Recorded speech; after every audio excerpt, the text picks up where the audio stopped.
భాగవతం శ్రీ భాగవతం శ్రీ భాగవతం. ఈ వీడియోలో మనం రుద్ర విహార సంధ్యా సమయం గురించి, సంధ్యా సమయంన తప్పు చేసిన వారు ఏమవుతారు అన్న ఉదాహరణ కథ అయిన హిరణ్యాక్ష హిరణ్యకశిప పుట్టుకను వివరించుకోబోతున్నాం. ముందు మాట్లాడుకున్నట్టే బ్రహ్మదేవునికి 10 మంది కుమారులు జన్మించారు. ఆ 10 మందిలో ఒకరైన వాడు మరీచి.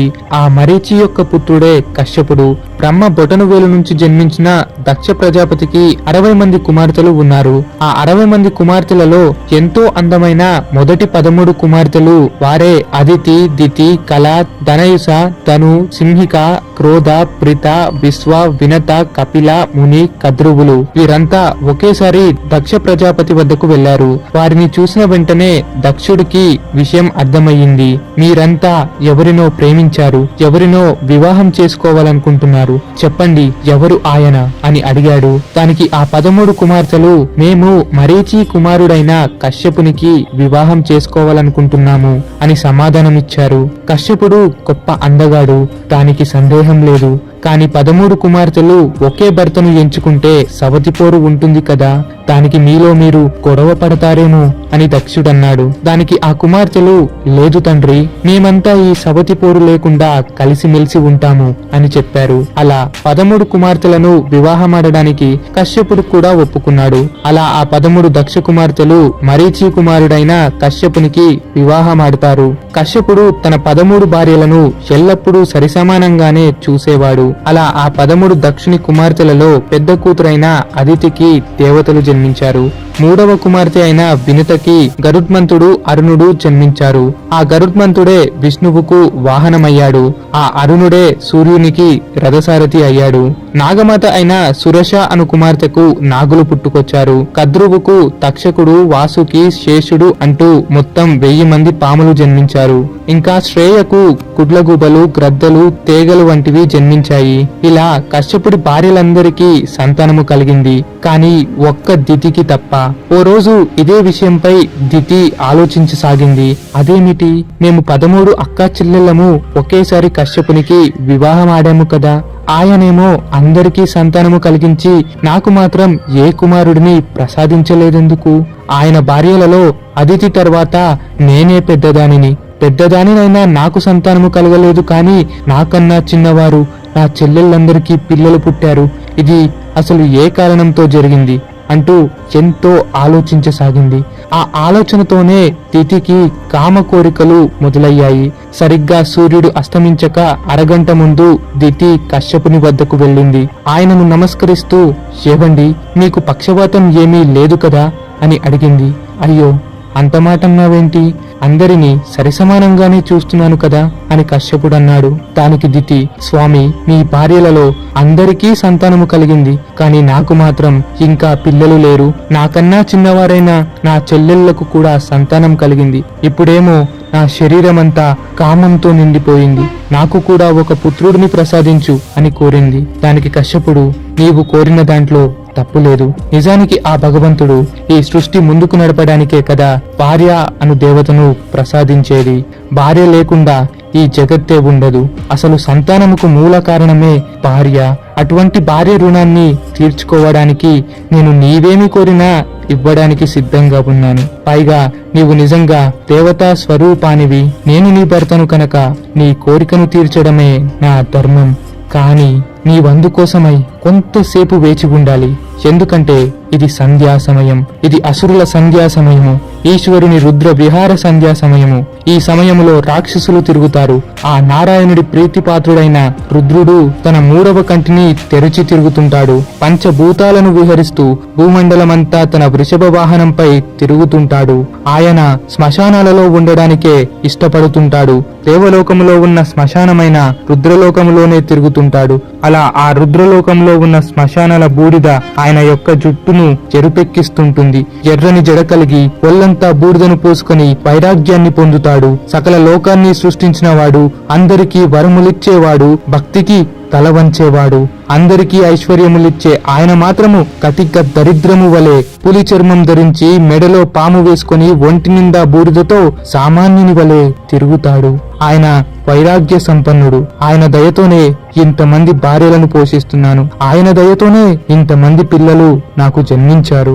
ఆయన దయ చూపడం వలనే నా తపస్సు ఫలించింది. తపశ్శక్తిని పొందాను, మహిమలను పొందాను. అందువలనే ఆయనను మనం గౌరవించాలి. రుద్ర విహార సంధ్యా సమయంలో మనం అన్నం తినకూడదు. స్త్రీ సుఖమో సంగమించటమో అస్సలు చేయకూడదు. సంధ్యా సమయంలో కేవలం సంధ్యావందనము మాత్రమే చేయాలి. భగవంతుడిని మాత్రమే ప్రార్థించాలి. అంతేగాని గుడ్డిగా ఎవరూ చూడట్లేదు కదా అని అనుకోకూడదు. తన 3 కళ్ళతో శివుడు తాండవమాడుతూ లోకమంతా తిరుగుతూ ఉంటాడు. ఆయన చూడట్లేదు కదా అని భ్రమపడితే పొరపాటు. లేక ఆయన మన బంధువే కదా ఏమీ అనుకోడు అనుకుంటే మరీ పొరపాటు. ఎందుకంటే ఆయన పరమాత్మ. ఆయనకు బంధువులు ఎవరు, శత్రువులు ఎవరు, నా వారు నా కానివారు అంటూ ఉండరు. ఆయన లేని చోటు లేదు. ఆయనది కాదన్న వస్తువు లేదు. ఆయన చూస్తున్నాడు, చూస్తూనే ఉంటాడు. ఇది సమయం కాదు. ఆయనను గౌరవించకుండా ఇప్పుడు నేను నీ కోరిక తీరుస్తే నీ కడుపున రాక్షసులు జన్మిస్తారు. శివుడి దగ్గర ఉండే 2 అనుచరులు నీ గర్భమున చేరి నీ పిల్లలకు రాక్షస లక్షణాలు అందిస్తారు. అలా జన్మించే ఆ పుత్రులు లోక కంటకులవుతారు, దుర్మరణం పొందుతారు. ఏమో నీ చెల్లెలు సతీదేవిని ఆయన వివాహమాడాడనో నీకు మర్ది అవుతాడనో ఆ భ్రమతో మన పాపాన్ని క్షమిస్తాడని మాత్రం అనుకోకు. కాబట్టి కాసేపు ఆగితే సంధ్యా సమయం ముగుస్తుంది. అప్పుడు నీ కోరికను నేను తీరుస్తాను అని అన్నాడు కశ్యపుడు. ఇన్ని చెప్పినా సరే దితి అవేవి వినిపించుకోలేదు. కామంతో నిండి ఉన్న తన శరీరాన్ని అదుపులో పెట్టుకోలేకపోయింది. ఒక్క క్షణము తనని తాను మరిచిపోయింది. ఒక వేశ్య వలె తన భర్త పంచను లాగుతూ తీసుకువెళ్లిపోయింది. కశ్యపుడు ఎంతటి బ్రహ్మర్షి అయినా సరే భార్య కామం ముందు అణిగిపోయాడు. భార్య అంతలా లాక్కుపోతుంటే ఆమె మాటను కాదనలేకపోయాడు. అంతా ఈశ్వరుడి ఇచ్చ అనుకొని తన భార్య కోరికను మన్నించి ఆమెతో సంగమించాడు. ఆ తరువాత కశ్యపుడు చక్కగా స్నానం చేసి ఒళ్లంతా విభూతి పూసుకొని రుద్రజపం చేస్తున్నాడు. అప్పటిదాకా కామ కోరికలో మునిగి తేలిన దితి ఇప్పుడు కాస్త ఆలోచనలో పడింది. తాను చేసిన తొందరపాటును గుర్తు చేసుకొని సిగ్గుపడింది. రుద్ర విహార సంధ్యా సమయంలో కామించానని గుర్తించి ఒక్కసారిగా భయపడిపోయింది. పరుగున భర్త దగ్గరకు వెళ్లి, ఏవండి, నేను కామ కోరికలో ఉండి మీ మాటను గ్రహించలేకపోయాను. ఇప్పుడు నా మనసు మునుపులానే మారిపోయింది. ఎందుకో నిన్ను చేసింది తప్పనిపిస్తున్నది. చేసిన పనికి నాకు ఎంతగానో సిగ్గుగా ఉంది అని అంటూ పోరున తన భర్త ముందు ఏడవసాగింది. దాంతో కశ్యపుడు, ఓ మూర్ఖురాలా, నేను ఎంత చెప్పినా నీవు వినలేదు. అయినా ఇప్పుడు ఆలోచిస్తే ఏముంది చెప్పు, అంతా దైవ నిర్ణయమే. ఎంతైనా నీవు నా మాట కాదన్నావు, పరమేశ్వరుడిని అవమానపరిచావు. ఇప్పుడు నీ కడుపున జన్మించేవారు లోక కంటకులవుతారు. ఆ రుద్రుడి వద్ద ఉన్న భద్ర అభద్ర అను 2 అనుచరులు నీ కడుపున చేరి జన్మించబోయే నీ పుత్రులకు రాక్షస లక్షణాలను అందిస్తారు. నీ పుత్రులు స్త్రీలను, పిల్లలను, దేవతలను, గంధర్వులను అంటూ లోకమంతటా పీడిస్తుంటారు. దేవతలు విష్ణువును ప్రార్థించగా ఆ నారాయణుడు భీకరంగా దిగివచ్చి నీ కుమారులను చంపుతాడు అని అన్నాడు. అంతవరకు రాక్షస పుత్రులు జన్మిస్తారనుకొని దుఃఖిస్తున్న దితి వెంటనే ఒక చిరునవ్వును పొందింది. శ్రీ మహావిష్ణువు చేత చంపబడ్డవారు ఎవరైనా సరే మోక్షాన్ని పొందుతారు. అలా తన కుమారులు మోక్షాన్ని పొందుతారనుకొని దితి కాస్త కుదటపడింది. దితి ఆనందానికి కశ్యపుడు ఆశ్చర్యపోయాడు.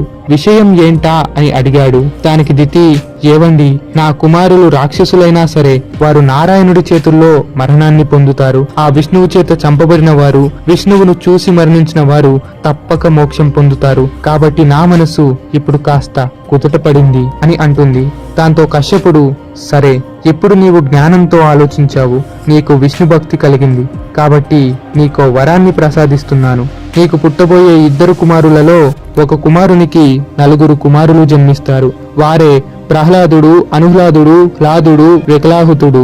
ఈ 4 పెద్దవాడైన ప్రహ్లాదుడు గొప్ప విష్ణు భక్తుడై నీ పుత్రులు తెచ్చే అపకీర్తిని పూర్తిగా తొలగించి నీ వంశాన్ని నిలబెడతాడు.